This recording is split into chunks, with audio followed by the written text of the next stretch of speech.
pertama yang datangnya dari Yeti di Cianjur. Assalamualaikum warahmatullahi wabarakatuh, Ustadz. Saya mau bertanya, Ustadz, bagaimana cara menghindari ghibah? Apakah kita cukup diam atau bagaimana, Ustadz? Syukran, Ustadz, atas penjelasannya. Wassalamualaikum warahmatullahi wabarakatuh. Waalaikumsalam warahmatullahi wabarakatuh. Baik, cara untuk menghindari ghibah. Ghibah itu apa sih? Simpelnya menggunjing itu ghibah. Ghibah itu Rasulullah menyebutkan dzikruka akhaka bima yakrah. Kamu menyebut saudaramu dengan sesuatu yang dia tidak senangi. Yang dia tidak senangi. Jadi menyebut keburukannya di belakangnya, namanya ghibah. Dalam bahasa kita adalah menggunjing. Perlu diketahui bahwasanya ghibah atau menggunjing ini adalah termasuk daripada dosa besar, bukan dosa kecil.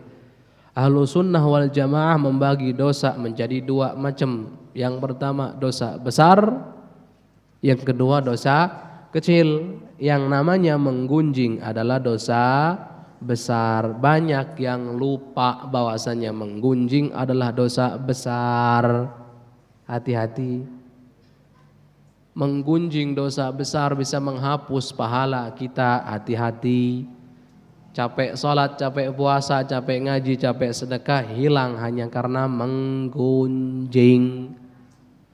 Fulan dapat rumah baru, paling juga dapat korupsi, awas.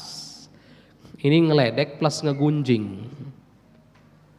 Fulan bin fulan tetangga kita yang satu itu baru saja beli mobil baru, masya Allah itu mobil jarang ada yang punya, paling juga dapat pinjaman daripada tetangganya atau dapat ngerampok segala macam. Kenapa harus begitu?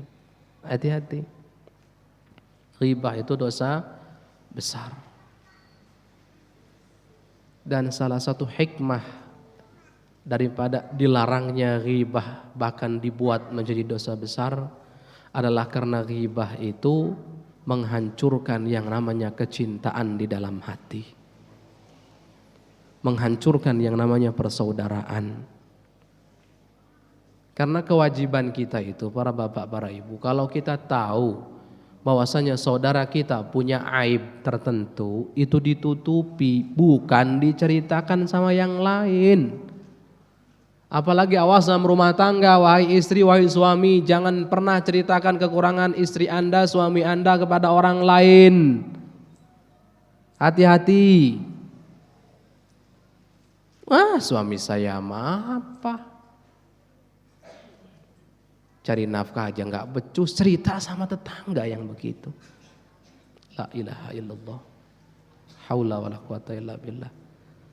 Istri saya apa? Kucel, nggak bisa ngurus diri. Yang kayak gitu kok diomongin. Awas, hati-hati. Ghibah itu adalah merusak cinta dalam hati, merusak persaudaraan yang ada. Makanya dalam syariat Islam, dalam Islam ini agama indah, agama cinta, agama kasih sayang. Wajib bagi kita saling mencintai. Bahkan urusan cinta terhadap saudara, terhadap sesama yang murni karena Allah, itu pahalanya luar biasa. Yaumul qiyamah yang lain kepanasan, ini akan dapat naungan dari Allah. Allah, indah. Makanya kewajiban kita kalau kita ngelihat aib seseorang, tahu aib seseorang, bukan disebar, tapi ditutup, rapat-rapat, tutup. Aib itu kewajiban kita adalah menutupnya, bukan mengumbarnya.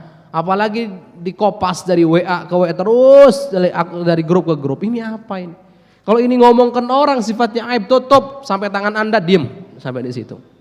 Awas, khawatir masuk dalam bab ghibah. Kemudian caranya bagaimana, Ustadz?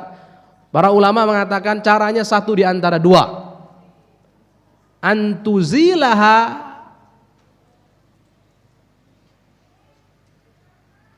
au antazula anha. Antuzilaha itu berhenti, ingatkan, stop, saya tidak mau ngomongkan orang lain. Diam. Jangan ngomongkan orang lain. Jadi larang yang ngomongkan omongan orang lain, kita jangan, kalau diam berarti kita setuju.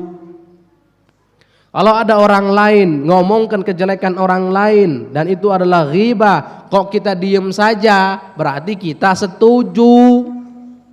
Berarti kita dapat berkahnya itu. Berkah apa? Berkah dosa. Ini bukan pahala, naudzubillah. Kecipratan itu dosanya. Jadi bukan berkah sesungguhnya yang begitu itu.